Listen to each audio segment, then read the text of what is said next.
Hey, Triple Seven, back for another replay. This is part of my best of three match with Anthony. So I've already covered one, or I don't know what order this is going to be presented in actually. So I'm just going to continue through this replay. So in this match, it looks like both of us got better starting hands. I'm looking at him seeing the Warlord doesn't have haste, Tower Guard doesn't have haste, Archmage doesn't have haste, and these are cards that sometimes actually have haste in the game. Haste being the ability that as soon as you put the card down, it can attack. Whereas otherwise, without haste, it looks like this for a turn, this lock, which means it can't attack. That's really important to understand in the early game because a game with that is, I call it haste heavy, is way more fast paced and leads to different play styles than a game that doesn't have as much haste heavy cards.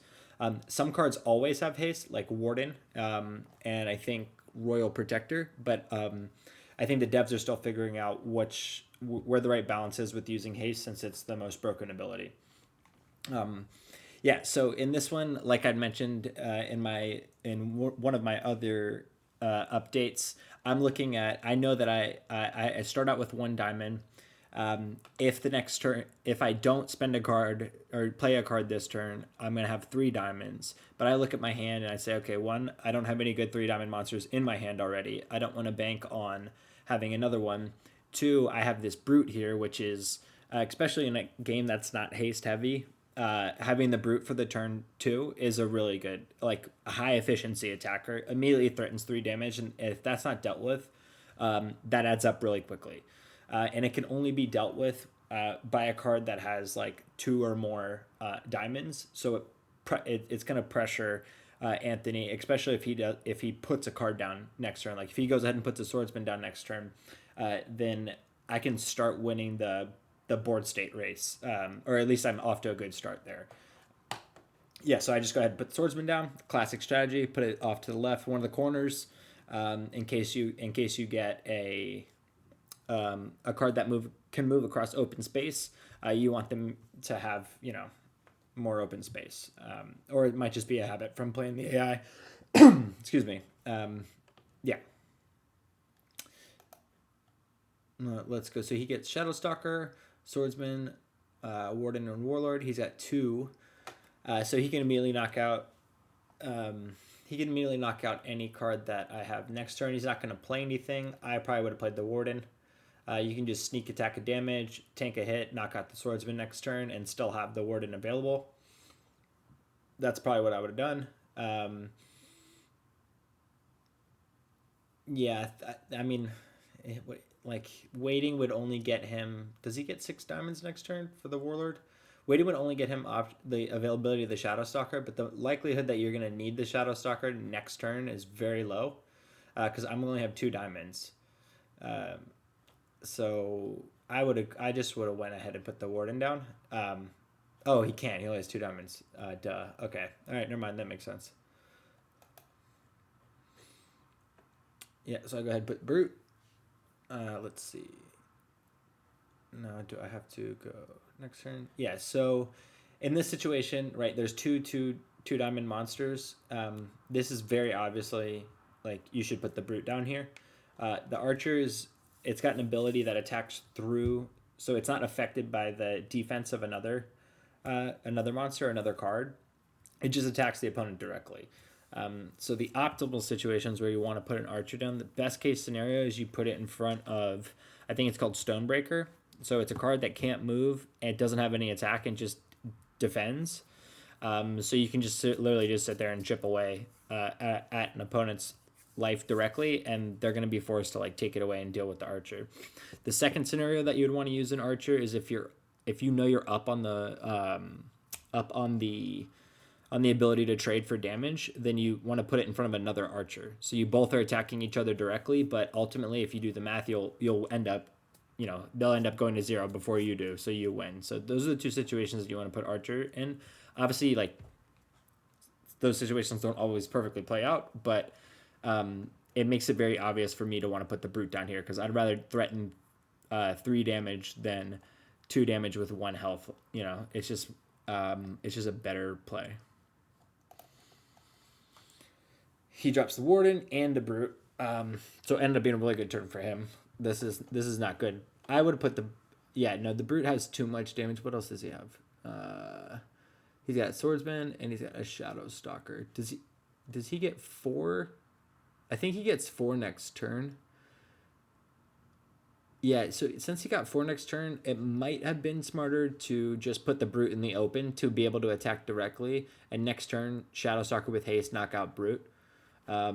Because what this does is, assuming there's no other cards, gets you 3 more damage than you would have otherwise.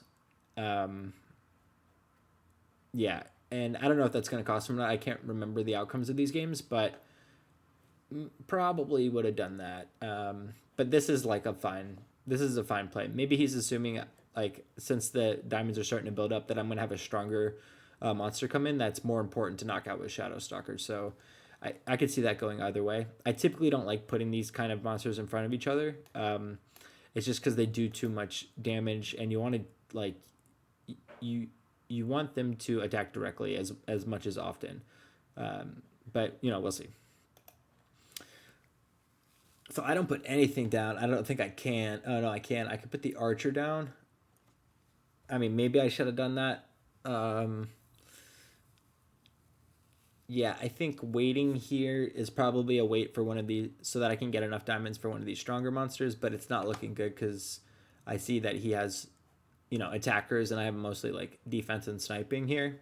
Um, yeah, I think I just waited to stack up diamonds to play like some of these bigger cards or maybe hopefully get better combinations in the next draws. So I just go ahead and attack him directly. We'll see how this goes. He had what? Yeah, he had 4. So he could have done the Shadow Stalker play last turn that I was mentioning. I didn't end up threatening him, and he would have done a lot more damage this turn, and then threaten a lot more damage in subsequent turns. So not, but obviously he's in a way better board state than I am. So this is not looking good for me, especially now in hindsight, knowing that he's got like the Oko Shadow Stalker, which I actually know is his favorite card. So it's funny in these games he's got it like in the bag, ready to just walk all over whatever I put down. All right, so I go with Archmage Archer. So this tells me that I should have put the Archer down last turn because I'd just be doing damage right now. I guess like maybe I was just saving up and hoping for a stronger card. The reason why I probably put the Archmage down in front of the Brute is because of this Infinity ability. Well, one is because it'll knock it out next turn as opposed to the Battle Healer. I normally actually like putting the Battle Healer down as early as I possibly can because it for every damage it deals, it heals damage to you, and that can like do a reverse runaway where you might be chipping damage at your opponent, but you keep healing damage, and it creates this large delta. So having the Battle Healer down as early as possible is really good. But in this situation, the Brute is just too much of a threat, and I need to get it out of there. So the only card I have available to do that is the Archmage. Mid game, I do like the Archmage though because it goes back in your hand, especially when it has haste. It always gives you a good 2 damage card, and you can do these strategies like against a Warlord, for example. Assuming these both had haste, you can just keep putting the Archmage down in front of the Warlord and never take damage because it'll attack, do its little chip damage. I think it does like 1 damage or whatever to a Warlord because of the Warlord's ability. Then the Warlord knocks it out. It goes back in your hand, and then you just play it again and play it again and play it again and play it again. So Archmage is actually a good counter to Warlord, but I needed to kill the Brute really badly. So yeah, let's go. Yeah, he drops the Warlord down. Not looking good at all for me. I will probably drop, I guess, the shield. And then like, this is not looking good. It looks like I'm going to lose this. Definitely. But yeah, so on Anthony's side, I think this was good. Like, this makes sense. You're threatening so much damage. You're going to threaten even more damage. There's no need to put the Shadow Stalker down. And yeah, and you keep going. Yeah, so I put Stonebreaker Lancer down. I don't think this is enough. I'm probably going to lose this. Because these cards don't have haste, he'll be able to attack directly next turn. And I really just don't have the answers, especially not without hastes. So, I mean, this is like the best I could have done given the cards. I just don't think it's going to be enough, but we will see. So he puts the shield breaker down, which I love this card, especially with haste. This shield ability allows you to not take damage for one turn. So this will happen with the warlord. You'll see too. But I attack the shield breaker, does damage, and then I'm sorry, it actually won't do damage. Yeah. So let's see. I got 3 health left. He's definitely gonna win. Let's see what he goes ahead and plays.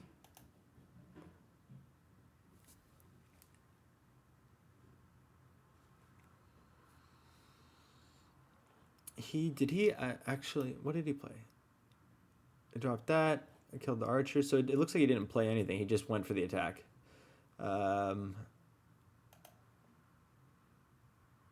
Yeah, so he just went for the attack. I'm gonna just do what I can, and it's probably not going to be enough.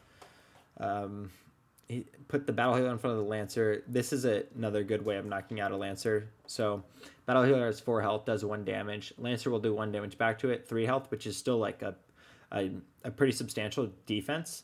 And then meanwhile I'm healing. So I guess like my best hope in this situation is that he has no counters for the battle healer, and I can keep putting shit in front of the warlord in order to not die while I'm healing and gaining more cards.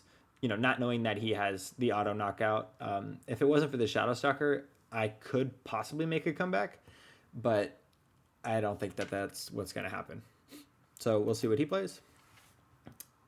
He goes ahead and puts the archer down. Okay, so he's going for the kill. The archer is, although it'll get knocked out in 1 turn, what did he remove for the archer? He removed the lancer for the archer? I don't know. So the lancer could have done 2 damage, which leaves me with 1 damage left. Whereas if he plays the archer, he waits a turn, then does 2 damage.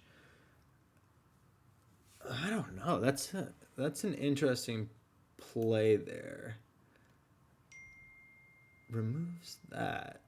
No, because he still would have to get lucky. I think I would just go for the lancer there and put the archer, just save the archer. It's probably not going to matter, but just get the damage down. Like, there's no, like, it just gives you an extra turn. Yeah, it's just no need to play hyper aggressive there, but it's probably not going to matter, so we'll see.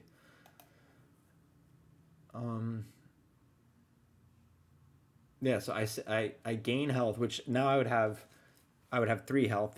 It could actually matter, but maybe his whole thought process is just like, I'm gonna do 2 next turn, knock out something. I don't know. Yeah, I don't. Maybe this comes back to bite him. We'll see. Yeah. As far as I'm concerned, I just put down this because I just want to deal as much damage as possible to try to like claw back damage. I could have put that down. Doesn't really matter. Well, it does matter because this does 3. And this does 2, right? 3 would be a 2-hit kill. So all I just got to do is survive 2 turns. So it might be possible now, given that he gave me an opening there with removing the lancer.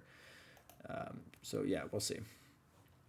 He gets the roll projector, which probably saved him. Maybe not. No, definitely not. So I lose this turn. Yeah, I think I did what I could. I think this was generally, yeah. So let's just play it out here. Boom, put that down, and then lose. Oh wait, no, I still have a turn. Okay, man, I'm doing my calc wrong. I'm getting tired, I guess. So let's run that back. Wait, yeah. So 4 left. He removes that. Removes that. Oh yeah, because I'm gonna gain 1 health. Right? Oh, and I knock out the archer. Okay, yeah. So I still have a turn, basically. Yeah, so I still have a turn, do the damage, put the Archmage down and knock out the Shield Breaker, pray he gets nothing, and pray I can defend against this Warlord. Basically, like, my only shot is to get this Royal Protector card. If I don't get this, or anything actually with haste, if I don't get that or a Shadow Stalker or something like that, then I lose, but I still have an extra turn. And I don't think I'd have to look back at it, but I don't think I would have had an extra turn if he had left that Lancer there and just attacked. And then following turn put the Archer down, but I could be wrong. He puts Shadow Stalker down, which is not good for me, right? So now I have multiple threats of losing next turn that I probably can't defend. I think the only thing that would be able to make me defend would be a Royal Protector now. Yeah, because the Royal Protector has 5 health. So that does... that would do 4, put me at 1, then that would do 1 and knock me out. So if I don't get a Royal Protector here, then I lose. And I got the Royal Protector. Oh my gosh, RNG. Do I end up winning this? This is crazy. Yeah, so now I'm not quite threatening. I'm not quite threatening the win. Maybe I should have put this Tower Guard down. Maybe I should have put the Tower Guard down on the Archmage. Yeah, maybe the Tower Guard on the Archmage, just expecting to get another Royal Protector and win the next turn. That might have been it. Maybe not, though. Like, so I have one HP left, which means I basically have like one turn after this to win. So this is going to put him down to 1 health, right? So then my win conditions would have been, I guess, 1 Shadow Stalker with haste to be able to attack directly. Although he has a Royal Protector, which isn't going to happen. I'm just thinking through what could have been to help me win this. I think putting the Tower Guard down is probably not the right move because I have to win next turn. I just can't assume that I'm going to get a Royal Protector. Yeah, this ended up being close.